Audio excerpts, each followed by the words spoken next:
You dropped a Koso some time back. Yeah. What has been the reaction to it so far from your fans and the general public? Well, it's been great so far. It's been getting to 2 years now since we released the course, and it's every time I perform it, it sounds like new. It sounds fresh to people. So it's been like one of the major hit points in my career, like dropping the course. Yeah, and after that, it's been just speeding off. How does it feel for you when you go for a show and you hear people singing back your words to you? Yeah, it feels great. Yeah, it makes me want to get another Ekoso and another Ekoso and another Ekoso. Yeah. Okay, so reading about you, that you picked the name Jamar because of somebody that you admired and all of that. Do you feel you've lived up to the image of the person so far? I'm still leaving. I'm still leaning towards that position. If I'm able to exceed that, then I think my work is done. But yeah, I'm still going like at that point. I'm heading towards that point. Do you feel like you've arrived in your career? Do you feel at what point would you say Kofi Jamar is now here to stay? In comparison, I feel like what I'm about to do, what I'm set off to do, because it's just like a mistake of what I'm about to do or what I want to do. So there's more. There's more that I'm aiming for. We are looking at a global superstar here. Yeah. So what are you putting in place in order to get to that point that you want to? Because it's not easy. Yeah, it's not easy. But I think one song at a time, one day at a time. That's how I take my stuff. I don't think you can just jump the steps. Okay. You can't jump it. You just have to follow. So I just follow. I just take it one day at a time, one song at a time, one hit song at a time, one banger at a time, one collaboration at a time. Yeah. So it's not like a fixed plan of overall, a fixed plan of what it's gonna be like. But yeah, I keep on working towards it every day.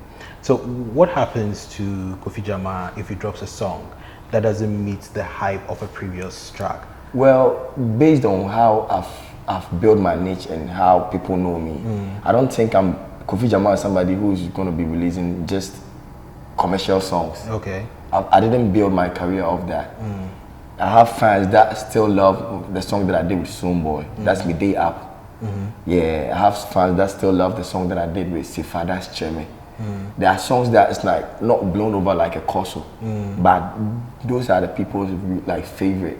And I don't do songs just to get one commercial hit or banger out there.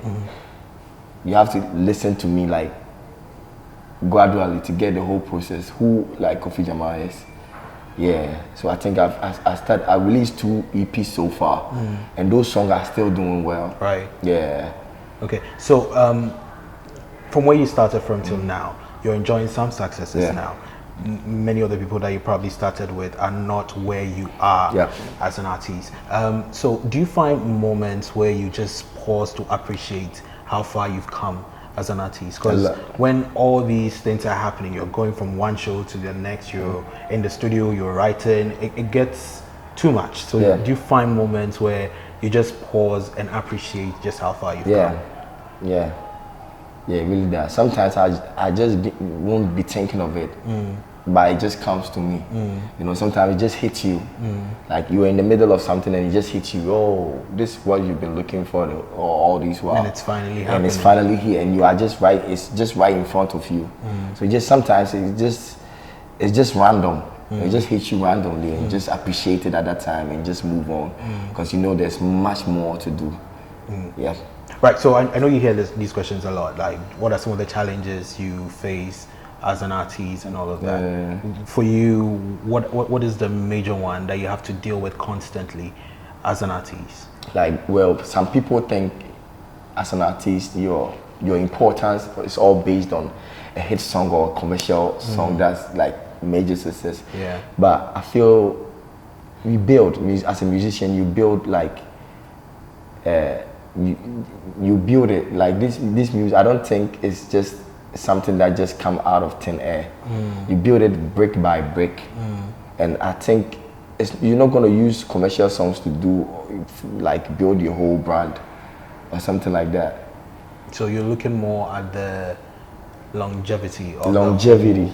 Because there are songs that I released on my previous EP that if I'm trying to re-promote it now, it'll sound fresh to people's ears. Okay.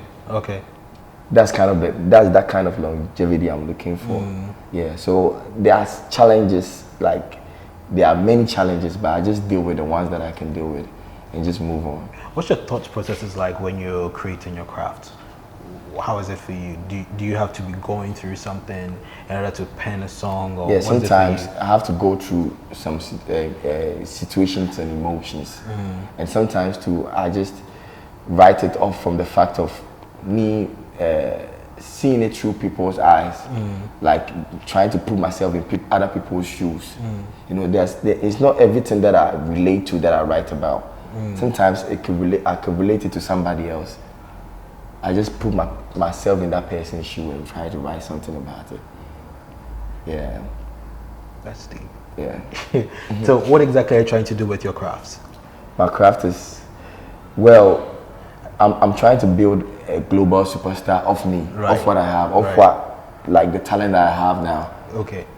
Yeah, so are you looking at maybe somebody like, say, Kendrick Lamar? Yeah. You tell you his craft is trying to connect to the people on a deeper level. Yeah. So with your songs, what are you aiming to do with your fans? Like anybody who hears your song, what message are you trying to put out there?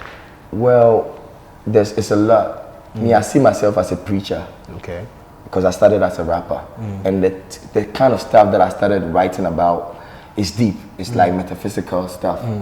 Like trying to talk to you about the brain, how stuff like that. I try to at least put a little bit of something, a knowledge inside my craft. So if you listen back to the songs that I released when I started, like when I got my label, when I started like pursuing music big time here in Accra, my first joint was Roll On. You need to go listen to that sound. You get where I'm coming from.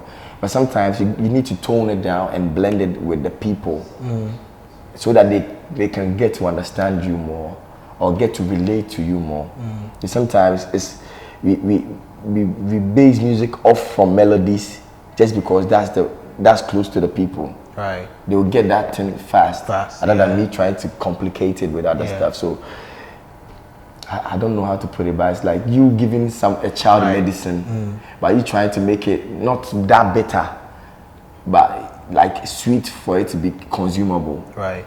So sometimes I water down my flow, how I go about stuff, just for Ghanaians to relate more. But it's not like this is where my end point. This is not my end point, but the end point is to bridge the listeners here with the listeners outside. To get a song that cuts across. It's not a song that is just going to be played in Ghana and people outside can't relate. I want a song that's going to be played all over the world. Right. Ghanaians can relate, Nigerians can relate, South Africans can relate. Yeah. What do you know for sure since you joined the music industry? What have you learned? Is it patience? What is it that you've learned? Everybody have a time. Yeah, it's times and seasons. And you don't have to fight or overindulge yourself when it's somebody's time. Right. You just see that it's somebody's time. You just have to lay back and work to try to and work towards your time. Right. Because you know that your time is definitely going to come. And even if you don't think your time is coming, your time is coming. So you just have to work towards that. Just believe. So that when it comes, you'll be prepared. Okay. But when it comes and you're not prepared, that's when you feel like you slack. That's what I've realized so far. Yeah. So what's Kofi Jamar coming up with in 2022? A lot. What should we expect? A lot of collaborations, songs. I'm planning on doing a live album. Okay. Yeah. Well, that's major. Yeah. A live album. Yeah, a lot goes into it. Yeah, a lot goes into it. And it's gonna feature most of the legends that we have here. And also, I'm gonna do a strictly hip hop album or a mixtape, something like that is also in the works. So 2 albums in 2022. Yeah, I've got it all in my mind. It's just left for me to get in the studio and record it. Sometimes just meditate of the sounds and what I want to create. I got the whole map, the blueprint. It's just left for me to get in the studio. You said meditate, so you believe your craft is spiritual. Music is spiritual. Yeah, it's really spiritual. So why don't most, because I've spoken to some artists, they don't seem to get it. They just think it's just a way to make fast money or something. Yeah, that's the problem. And that's the difference between me and them. You know, people are just making melodies, creating feel good songs and just that. Yeah. But mine, I can create a feel good song. I just want to spread it across. Okay. Conscious songs. Okay. You get where I'm coming from. I can create lovely songs for you to sing and dance in the club. Right. But that's not who I am. That's just a small portion of who Jamar is. Yeah. Right. Thank you so much. Very grateful, bro. Thank you. Right. All right.